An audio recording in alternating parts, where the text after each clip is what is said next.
Hello students, now we are going to study Introductory Microeconomics, Chapter 1, Economics and Economy, Part 2. Okay students, तो हम ये जो Part 2 है, हम यहाँ पर जो भी उसके टॉपिक्स हैं वो डिस्कस करेंगे। लेकिन पहले हम आपको यहाँ पर ये बता दें कि आपके इस 11th जो कॉमर्स है इकोनॉमिक्स में, इसमें आपके पास दो बुक्स हैं। पहला जो हमारे पास पार्ट है जिसको हमने कहा है इंट्रोडक्टरी माइक्रो इकोनॉमिक्स, ओके।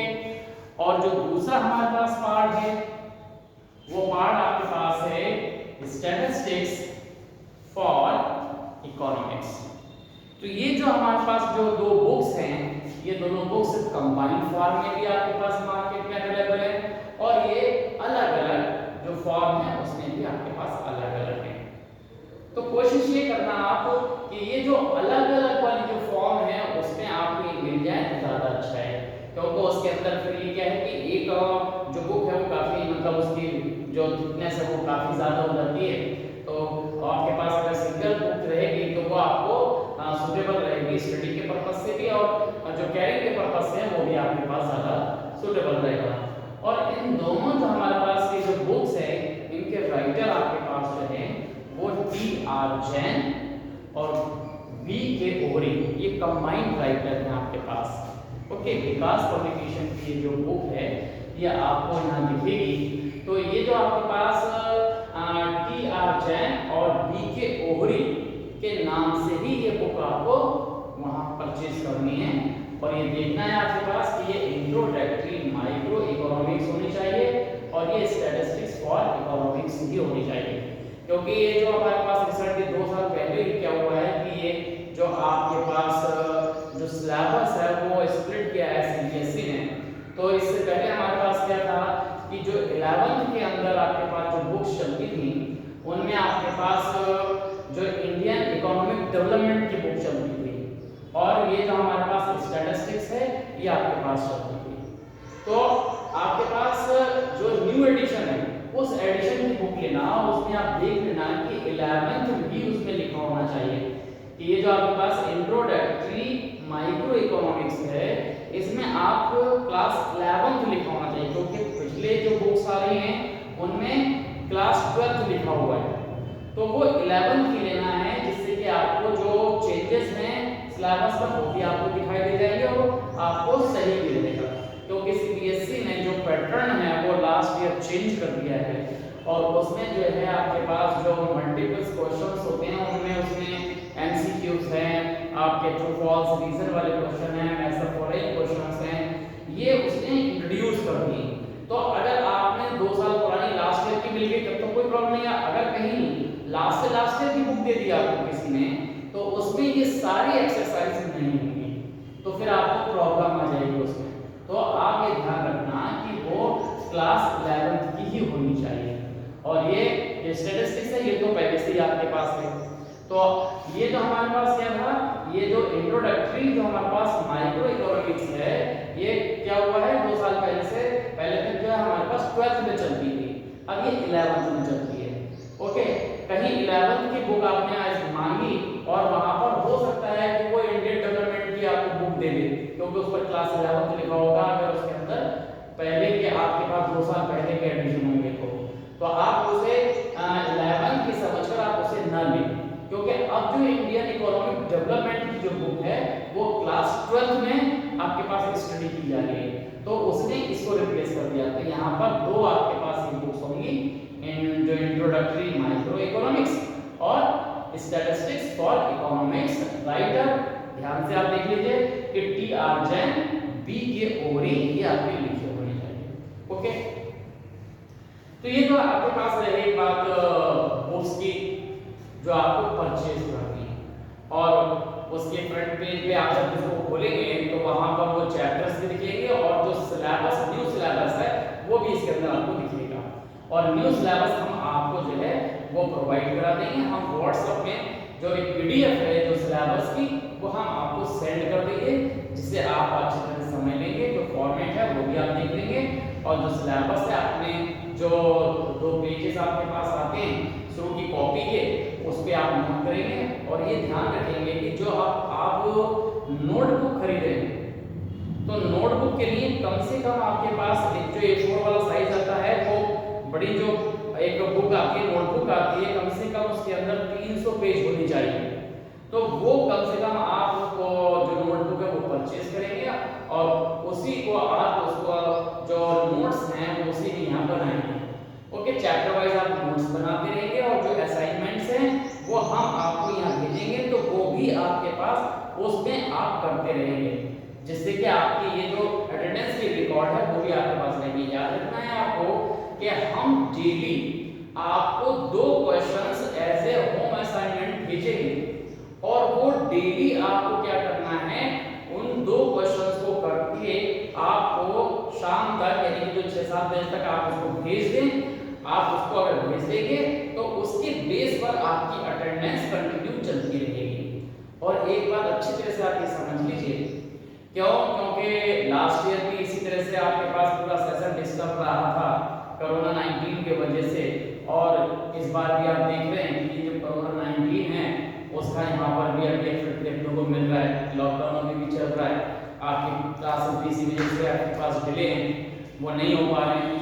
तो एक चीज़ हमेशा आपको दिमाग में रखना है कि जो इंटरनल असेसमेंट है वो बहुत इंपॉर्टेंट हो जाता है। आपकी जो नोटबुक्स हैं वो आपके पास पूरी रहनी चाहिए, आपकी जो अटेंडेंस है जो हम यहाँ पर असेसमेंट के बेस पर आपके जो लेंगे, जो असाइनमेंट हम डेली भेजेंगे उसके बेस पर आपकी अटेंडेंस भी रहेगी, और जो कॉपी करेक्शन का टाइम दिया जाएगा उसमें आपकी कॉपी करेक्शन के लिए भी अगर आती हैं तो वो जो मार्क्स हैं सब आपके पास इंक्लूड होंगे, और वही परफॉर्मेंस आपकी जो है वो इंक्लूड की जाएगी, और 12th में जाने के लिए बहुत ज़्यादा इंपॉर्टेंट वो आपके पास रहेगी।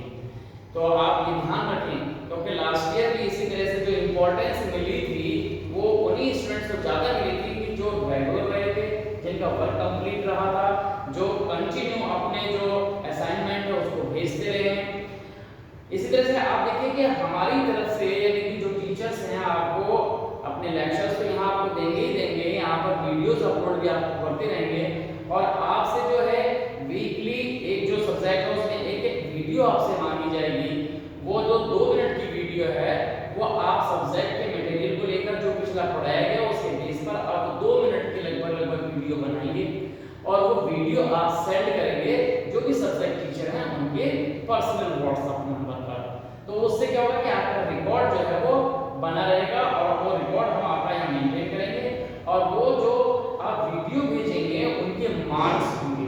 तो ये आप याद रखिए कि जो आपकी इंटरनल जो आप सब्जेक्टिव जो भी आपने नोटबुक्स बनाई हैं उनके भी मार्क्स रहेंगे, जो असाइनमेंट आप भेज रहे हैं उनके भी मार्क्स आपके पास रहेंगे, और जो वीडियो क्लिप आप भेजेंगे वो भी मार्क्स में वो उसके लिए भी मार्क्स जो हैं वो दिए जाएंगे। तो इस तरह से अगर ये चीजें आप कंप्लीट करते हैं तो आपको इजी रहेगा। ओके, तो ये ध्यान रखना है आपको इस तरह से कि आपकी ये सारी चीजें कंप्लीट होती रहेंगी। ओके, ये आपको अच्छी तरह से सब कुछ समझ में आ गया है। अब बात करते हैं हम कि लास्ट टाइम हमने जो पिछली वीडियो थी उसमें हमारे पास इतना ज़्यादा मतलब डिस्कस नहीं हुआ था इस सिलेबस को लेकर या इसकी बुक्स को लेकर, हम मतलब आपको नहीं कह पाए थे कुछ, तो वो यहाँ हम इस समय आपको यहाँ पर बता रहे हैं कि कौन कौन सी बुक्स और किस तरह से आपके पास रहेंगी। सिलेबस में उसके अंदर आपके पास हमने बताया कि वो आपको PDF के थ्रू आपको प्रोवाइड कर दिया जाएगा। जो आपका पैटर्न है वो भी हम यहाँ पर आपको भेज देंगे कि पेपर कैसे पैटर्न होता है, और ये आपके पास जो टेस्ट है बीच में एग्जाम में यूनिट वाले वो भी आपके पास होते रहेंगे।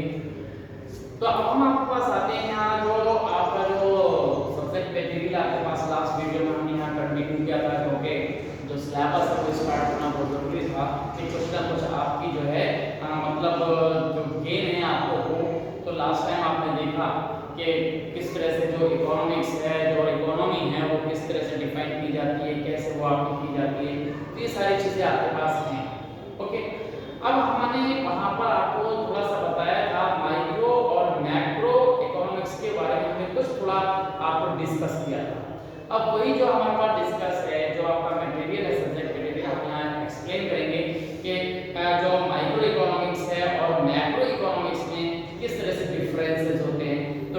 differences between the microeconomics and the macroeconomics।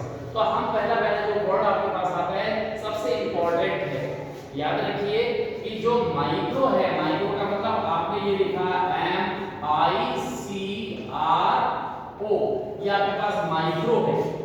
और दूसरा आपके पास जो वर्ड यहाँ आपके पास आता है वो आता है मैक्रो, MACR,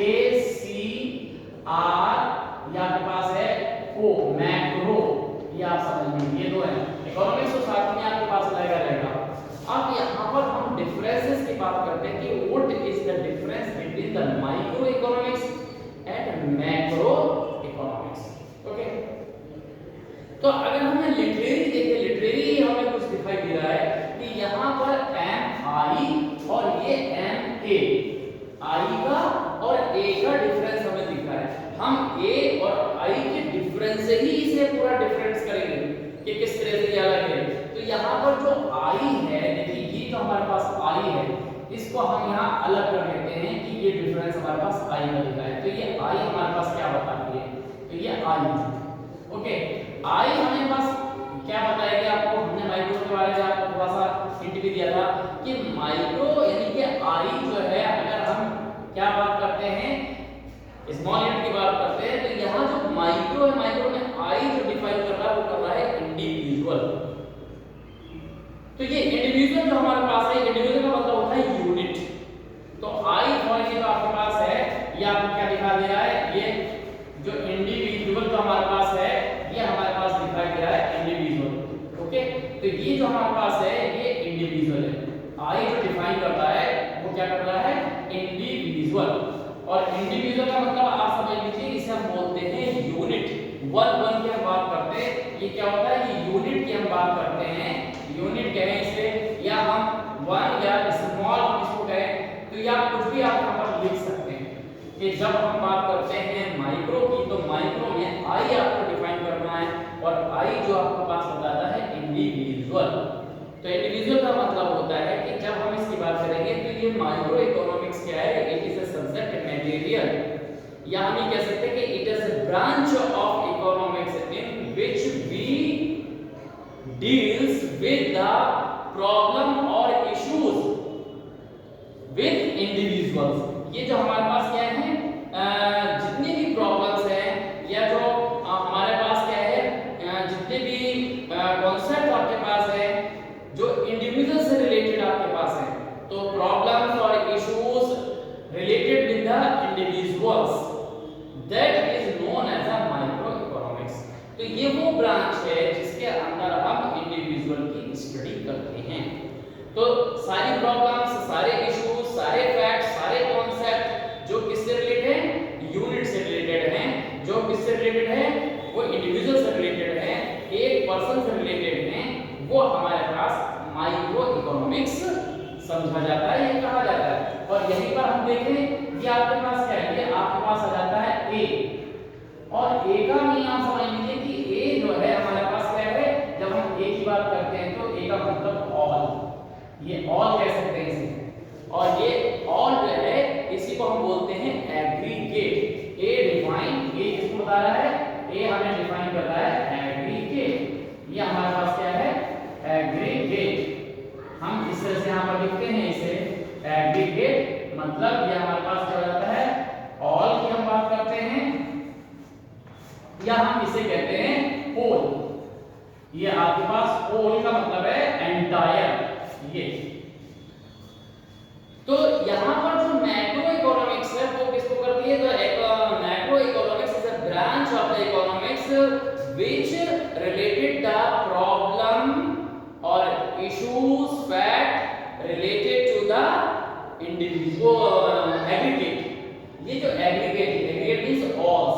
तो ये जब हम क्या बात करते हैं, ऑल की बात करते हैं, तो हमारे पास क्या आ जाता है, एग्रीगेट आता है। तो हमेशा ये डिफरेंस आपको याद रखना है। लिटरेरी मीनिंग में भी आपके पास लिखा जाता है कि ये जो ब्रांच है वो इकोनॉमिक्स की वो ब्रांच है जिसमें हम इंडिविजुअल से रिलेटेड सारे जो कॉन्सेप्ट है उनको समझते हैं, और ये जो हमारे पास वो ब्रांच है इकोनॉमिक्स की जिसमें हम एग्रीगेट को या हम इकोनॉमी लेवल या एंटायर जो हम सब्जेक्ट की स्टडी करते हैं, ग्रुप सब कह सकते हैं, इसके अंदर हम यहाँ पर बात करेंगे। ओके, तो ये जो हमारे पास मैक्रो आपके पास आ गया। अब देखिए जो माइक्रो इकोनॉमिक्स है, माइक्रो इकोनॉमिक्स में जो आपके पास एग्जांपल होते हैं वो क्या होते हैं। अब देखिए हमारे पास क्या होता है, जैसे मान लीजिए कि हम किसी भी हम क्लास की बात कर सकते हैं, आप ही क्लास की बात कर लीजिए कि जो आपके पास जो 11th कॉमर्स की क्लास है, अगर हम 11th कॉमर्स में किसी एक स्टूडेंट की स्टडी कर रहे हैं, अब मान लीजिए कोई भी स्टूडेंट जिसके अंदर हमारे पास आ जाता है, हम एग्जांपल ले लेते हैं, चलिए युवराज का हमने एग्जांपल ले लिया, ठीक है, युवराज की हम स्टडी करना चाहते हैं कि युवराज के जो है जो 10th में जो मार्क्स रहे हैं वो किस तरह के रहे। ओके, या जो पिछले जितने भी लास्ट ईयर जो हम स्टडी देख रहे हैं कि उसकी स्टडी किस तरह से आपके पास चल रही है, तो हम उसके अंदर उसके मार्क्स को देख रहे हैं। तो इसका मीन है कि हम पर्टिकुलर युवराज की हम बात कर रहे हैं, तो युवराज की जब हम बात कर रहे हैं तो वो इंडिविजुअल हमारे पास हम बात कर रहे हैं, और जब इंडिविजुअल की बात करेंगे तो वो माइक्रो इकोनॉमिक्स होगी। और अगर इसकी जगह हम क्या कर रहे होते हैं, 12th जो 11th कॉमर्स है हम उसके सारे स्टूडेंट्स की बात कर रहे होते हैं। मान लीजिए जैसे आप इस क्लास में अबाउट नियर 60 स्टूडेंट है, तो हम सारे स्टूडेंट्स की हम बात कर रहे होते, तो वो हमारे पास क्या होता, मैक्रो इकोनॉमिक्स होता। अब आप देखिए इसके अंदर भी क्या होता है कि जब हम, आपने देखा होगा जब हम पढ़ा रहे हैं, पढ़ाते पढ़ाते कभी-कभी होता है बच्चे जो स्टूडेंट्स हैं वो कभी-कभी मिसचीवियस बिहेव कर भी लेते हैं, या मतलब क्लास में कुछ ऐसी एक्टिविटीज हो जाती हैं जिसका कि मतलब टीचर्स को कभी-कभी नहीं पता लगता है और कभी-कभी पता लग जाता है। तो यहाँ पर भी माइक्रो इकोनॉमिक्स और मैक्रो इकोनॉमिक्स की तरह से हम डील कर सकते हैं। जैसे मान लीजिए कि हमें पता लग गया, हमें ये पता लग गया कि ये जो हमारे पास कोई भी पर्टिकुलर स्टूडेंट का नाम ले सकते हैं, हमें ये पता लग गया कि मनप्रीत जो है वो क्या कर रहा है, मिसचीवियस एक्टिविटीज कर रहा है, हम उसे अच्छी तरह से जानते हैं, हमने देखा तो मनप्रीत जो है वो क्या कर रहा है, कोई मतलब अदर एक्टिविटीज कर रहा है, और हमने क्या काम किया, हमने तुरंत आवाज दिया Manpreet stand up, come out the classroom. जब हमने पर्टिकुलर मनप्रीत को निकाला और निकाल के क्लास के बाहर हमने ले जाकर उसको स्क्रॉल किया, उसको हमने डाटा, उसको ये समझाया, जो भी हमने कुछ किया, तो हमने पर्टिकुलर उस स्टूडेंट्स के लिए हमने बात की। तो हमने किसके साथ, वो मनप्रीत के साथ की, तो मनप्रीत को हमने क्लास के बाहर किया, और वही चीज हमारे पास क्या होगी, क्या होगी, माइक्रो इकोनॉमिक्स हो गई कि हमने पर्टिकुलर स्टूडेंट्स के साथ ट्रीटमेंट किया। अब मान लीजिए कि हमें नहीं पता लगता कौन क्या कर रहा है, मिसचीवियस कौन है, क्या हो रहा है, तो हम क्या करेंगे, इसमें हम पूरे क्लास को स्क्रॉल करेंगे, पनिश देंगे, पूरे क्लास को हम पनिश दे देंगे, हम सबको कहेंगे स्टैंड अप ऑल, तो ये सारे खड़े हो गए, हम सब सबको जो है स्क्रॉल कर रहे हैं। तो इसका मतलब क्या हो गया कि हम मैक्रो को यूज कर रहे हैं। तो इस तरह से हमारे पास क्या जो डिफरेंस आपको समझ में आता है। तो अगर हम किसी एक स्टूडेंट्स की, पर्टिकुलर स्टूडेंट्स की बात करेंगे तो माइक्रो इकोनॉमिक्स होगा, और अगर हम पूरे क्लास के स्टूडेंट्स की बात करेंगे तो वो मैक्रो। सेम ऐसे ही हमारे पास हम पूरे क्लास को ले सकते हैं, पूरे स्कूल को ले सकते हैं, पूरे स्कूल के अंदर हम कहेंगे ऐसे कोई स्कूल में हम केवल 11th कॉमर्स की बात करें तो पूरे स्कूल में 11th कॉमर्स तो एक क्लास हो गया, तो क्या हो जाएगा, माइक्रो हो जाएगा। और जब हम सारे क्लासेस के अंदर कहेंगे तो सारे क्लास की जो हम स्टडी कर रहे हैं, कैसे स्टडी चल रही है सब पूरे स्कूल में, तो वो हमारे पास फिर मैक्रो आ जाएगा, तो वो एंटायर हमारे पास आ जाता है। तो ये हमें इसी तरह से देखना होता है। अगर फैमिली के बेस पर कर रहे हैं तो फैमिली के, अगर मान लीजिए फैमिली में 7 लोग हैं, हम किसी एक पर्टिकुलर एक के बारे में बात करते हैं तो क्या इंडिविजुअल है, तो माइक्रो इकोनॉमिक्स है, और हम मेंबर सारे इंक्लूड कर लेते हैं उसमें, तो वो आपके पास मैक्रो इकोनॉमिक्स हो जाता है। तो ये सिंपल सी बात है। ओके, बहुत से आपको एग्जांपल मिल सकते हैं ऐसे। अब यार जैसे सिंपल आप ये बुक ले लीजिए, अगर बुक के अंदर इतने सारे पेज हैं और अभी आपने क्या किया, एक पेज की स्टडी की है, तो एक पेज की स्टडी तो माइक्रो हो गई, और अगर आपने पूरी बुक पढ़ ली है, उसकी पूरी स्टडी कर ली है तो मैक्रो हो गई। तो इस तरह से आपके पास है एक बहुत सूटेबल एग्जांपल दिया जाता है कि अगर मान लीजिए आप एक किसकी बात कर रहे हैं, एक ट्री की बात कर रहे हैं। अब ट्री एक है, एक पेड़ के बारे में बात कर रहे हैं, तो वो क्या है, वो इंडिविजुअल आपके पास क्या हो गया, ट्री हो गया, तो वो इंडिविजुअल हो गया, वो माइक्रो इकोनॉमिक्स में आपके पास इंक्लूड हो जाएगा। लेकिन अगर आप फॉरेस्ट की स्टडी कर रहे हैं तो फॉरेस्ट का तो मतलब हो गया कि सारे पेड़ उसके अंदर आ गए, तो वो हमारे पास क्या हो जाएगा, वो मैक्रो हो जाएगा। तो ये हमारे पास आ जाता है इस तरह से। ये जो हम आपको ये समझा रहे हैं, ये एग्जांपल के थ्रू समझा रहे हैं, तो ये समझने के लिए आपके पास ज्यादा अच्छी है। लेकिन जब हम बात करते हैं एग्जाम में एग्जांपल को लिखने की, तो हम ये समझाने के लिए, समझने के लिए ज्यादा अच्छे हैं, लेकिन जब हम लिखेंगे तो एक्चुअल में हम कौन से एग्जांपल लिखेंगे वो ज्यादा ट्राई करना चाहिए। हम डिफरेंस समझाने के लिए तो कह सकते हैं। तो हमारे पास क्या होता है, जैसे आपके पास अब हम बात करते हैं, आप इस माइक्रो की बात करते हैं, तो माइक्रो के जो बेस आपके पास कंपोनेंट होते हैं वो इंडिविजुअल्स होते हैं, और इंडिविजुअल्स में जो कंपोनेंट कहलाते हैं वो आपके पास कंज्यूमर होता है। तो इसमें आपके पास क्या होता है, कंज्यूमर थ्योरी। अगर हम कंज्यूमर थ्योरी की बात करते हैं तो माइक्रो का एग्जांपल हो जाएगा। प्रोड्यूसर जो थ्योरी है वो आपके पास आ जाएगा। जो कॉन्सेप्ट ऑफ डिमांड की बात करते हैं, जो कॉन्सेप्ट जो सप्लाई की हम बात करते हैं, तो ये सब क्या है, ये इंडिविजुअल्स आपके पास है। प्राइस डिटरमिनेशन है वो इंडिविजुअल की, क्यों प्राइस डिटरमिनेशन का मीनिंग मान लिया, अगर आप एक बुक की बात करते हैं तो उसका प्रोडक्शन अलग तरह से होता है, और अगर आपके पास चेयर है तो उसका प्रोडक्शन अलग तरह से होता है। तो एक के प्रोडक्शन को आप दूसरे के प्रोडक्शन से नहीं लगा सकते, तो सबको अलग अलग करना पड़ेगा, अलग अलग ट्रीटमेंट करना पड़ेगा। ऐसे ही आप कंज्यूमर है, एक कंज्यूमर है, हम सबको क्या करना पड़ता है, अलग अलग स्टडी करना पड़ता है। एक कंज्यूमर के अलग प्रेफरेंस हो सकते हैं। अब आप ये बात कर सकते हैं कि आपकी क्लास में अगर 60 स्टूडेंट है तो 60 स्टूडेंट्स के 60 जो आपके ओपिनियन हो सकती है, तो हर एक की ओपिनियन अलग अलग होगी। अगर प्रेफरेंस टेस्ट और प्रेफरेंस की बात करें तो अलग अलग होगी, किसी को एप्पल पसंद होगा, किसी को मैंगो पसंद होगा, किसी को कुछ पसंद होगा। इसी तरह से हमारे पास होता है, तो हम एक के बेस पर हम दूसरे को जो है ट्रीट नहीं कर सकते, इसलिए माइक्रो इकोनॉमिक्स को हम पढ़ते हैं। इसलिए हम कहते हैं कंज्यूमर थ्योरी जो है वो आपके पास माइक्रो का एग्जांपल आता है। भाई सीधी सी बात है, इसके लिए हम क्या कर सकते हैं, मान लीजिए कि हमारे पास एक पर्टिकुलर एक कोई स्टूडेंट है, हम मान लो एग्जांपल के लिए आपको ले सकते हैं कि आपके पास जसप्रीत सिंह है। अब जसप्रीत सिंह क्या करता है, मान लीजिए हमें मालूम है कि जसप्रीत सिंह हमारे टच में, हमें मालूम है कि उसको मैंगो जो है वो ज्यादा अच्छे लगते हैं। ओके, अब दूसरा हमारे पास मान लीजिए करण है। अब करण को तो मैंगो अच्छे लगते ही नहीं, वो तो ग्रेप्स पसंद करता है। अब मान लीजिए कि हम क्या हैं, हम क्या करते हैं, जो जसप्रीत है उसको मैंगो के यहाँ पर हम क्या करें, मैंगो से पसंद है, और जब हमारे पास कलर आता है तो हम उसको मैंगो दे देते हैं। अब मैंगो से बिल्कुल ही पसंद नहीं है, तो ये क्या हो गया, फिर हमारी जो नॉलेज है वो इनकम्प्लीट हो जाएगी।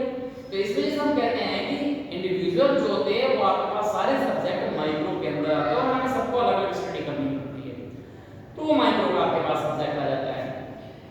मैक्रो में अगर एग्जांपल लेंगे, अब देखिए इसके एग्जांपल आपके पास जो माइक्रो इकोनॉमिक्स की जो बुक्स है उसके सारे एग्जांपल जो चैप्टर्स है वो सब माइक्रो इकोनॉमिक्स के एग्जांपल है।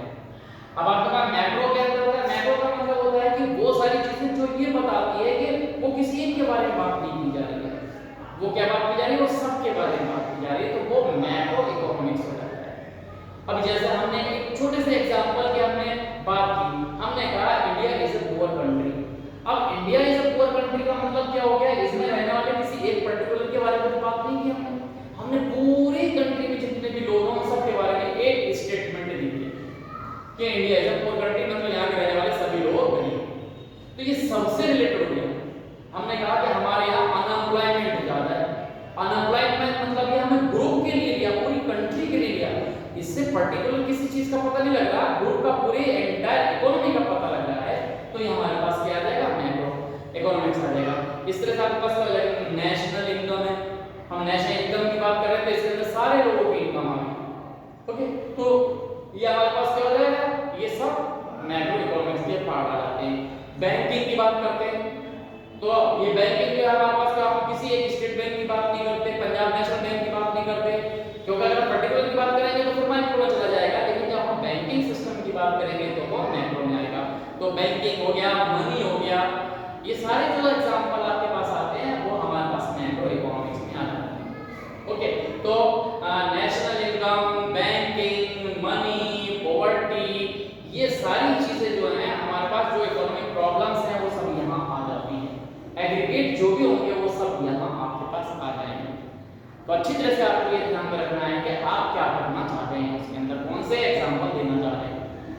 इसमें आपके पास एग्जांपल समझ में आ गए। अब ऐसे ही हमारे पास एक डिफरेंस होता है कि जब हम माइक्रो की बात करते हैं, आप अच्छे से समझिए कि माइक्रो की हम बात करते हैं, तो जब हम माइक्रो की स्टडी करते हैं तो माइक्रो की स्टडी करने का मतलब है कि मैक्रो जो है वो कांस्टेंट होगा, मैक्रो के जितने भी कंपोनेंट हैं वो सब क्या होंगे, कांस्टेंट होंगे। इसके जो कंपोनेंट हुआ जाते हैं वो इक्विलिब्रियम आपके पास आ जाता है, इसके अंदर जो सारे जो इक्विलिब्रियम्स आते हैं वो यहाँ पर आपके पास आ जाते हैं। तो आपके पास जो होता है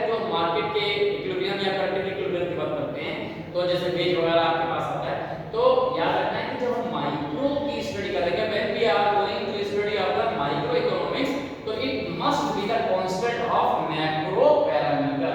इसके जो कंपोनेंट हैं, वो जो पैरामीटर्स हैं, वो बिल्कुल कांस्टेंट रहेंगे, उसमें कोई भी चेंज नहीं होगा।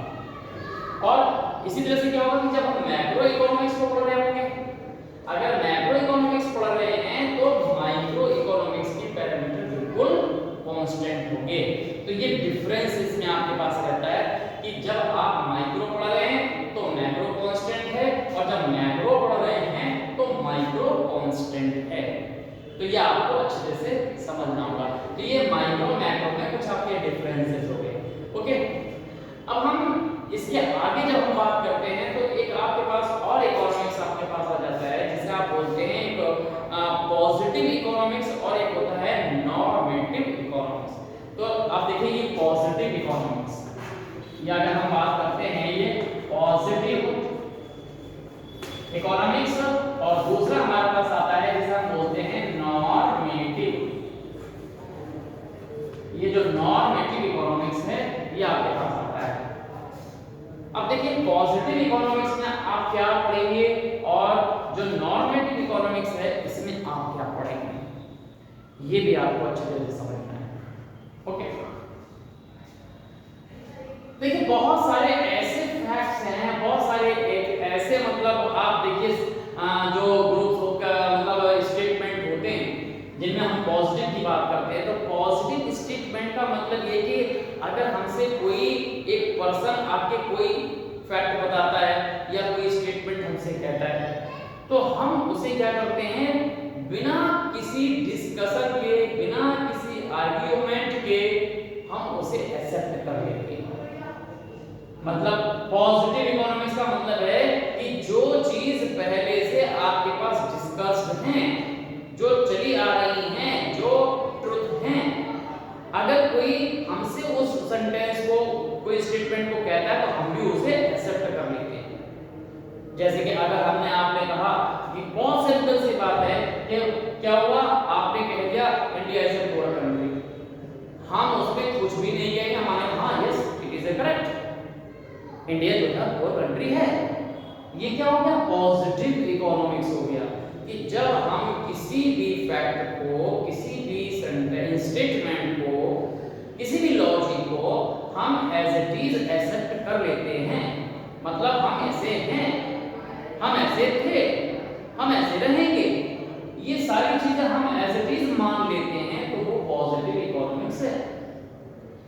ओके, तो इसमें ये चीज होता है कि ऐसा क्यों होता है, ये क्यों, क्योंकि सबको फैक्ट्स के बारे में पता है, ये पहले से ऑलरेडी क्या है, ये सब डिस्कस्ड मटेरियल है। अभी जैसे कहा आपने कि सन जो है ईस्ट में निकलता है, सन राइजेस इन ईस्ट, तो सभी के लिए यस, क्योंकि ये फैक्ट है, तो हम उसमें कोई चेंज नहीं कर सकते। तो ये स्टेटमेंट आपके पास मिला, ये पॉजिटिव इकोनॉमिक्स हो जाएगा। ओके, तो अब हमारे पास आता है नॉर्मेटिव इकोनॉमिक्स। अब नॉर्मेटिव इकोनॉमिक्स जो है वो आपके पास क्या है, तो नॉर्मेटिव इकोनॉमिक्स में आप ये समझ लीजिए कि किसी भी स्टेटमेंट को एज इट इज नहीं माना जाता है, हम उसके पीछे लॉजिक हम पूछते हैं, क्वेश्चंस करते हैं।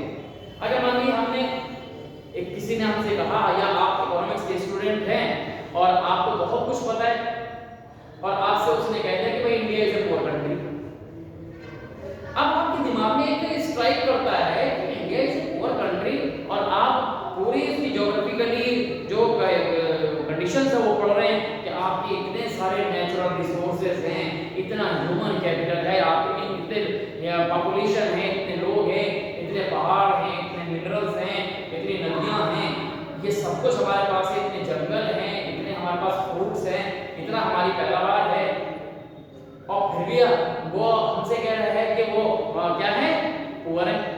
तो यही हम क्या करते हैं, हम उसे नहीं मानते, हम उसे नहीं कहते। उसने जैसे हमसे कहा कि India is a poor country, और हम उसमें क्वेश्चन लगाते हैं why India is a poor country, whenever we have the lot of the resources, natural resources, हमारे पास बहुत सारे रिसोर्सेज हैं, फिर हम पुअर क्यों हैं। जब हम यहाँ क्यों लगा देते हैं कि व्हाई, तब हमारे पास आ जाता है नॉर्मेटिव इकोनॉमिक्स। हम किसी भी चीज को एज इट इज नहीं मानते, जब तक हम उसके उसके पीछे के लॉजिक को नहीं समझ लेते तो वो नॉर्मेटिव आपके पास आ जाता है। तब वो पर्सन हमें कहता है कि ठीक है भाई आपके पास इतने रिसोर्सेज हैं, सब कुछ है, लेकिन फिर वो हमारे पास बताता है कि भाई देखिए हमारी कंट्री के अंदर जो स्ट्रेटजी बनाने वाले लोग हैं, जो प्लानिंग करने वाले लोग हैं, वो नहीं है। हमारे पास इतना आयरन है, इतना यूज के पड़ा रहता है, हमारे इतने रिसोर्सेज हैं, हम उनको यूज ही नहीं कर पाते। हमारे जंगलों में हर साल आग लग जाती है, कितना हमारे पास गुड मटेरियल खराब हो जाता है, फूड खराब हो जाता है, कितने एनिमल लाइफ को नुकसान होता है। तो इन सब का हमारे पास यूज कहाँ हो पा रहा है? अगर इनका यूज होता तो हम आप पुअर नहीं होते, तो वो उसकी बात बिल्कुल सही है। तो तब हम मानते हाँ इस मामले में ये बात सही कहेगी कि हम जो है पुअर हैं।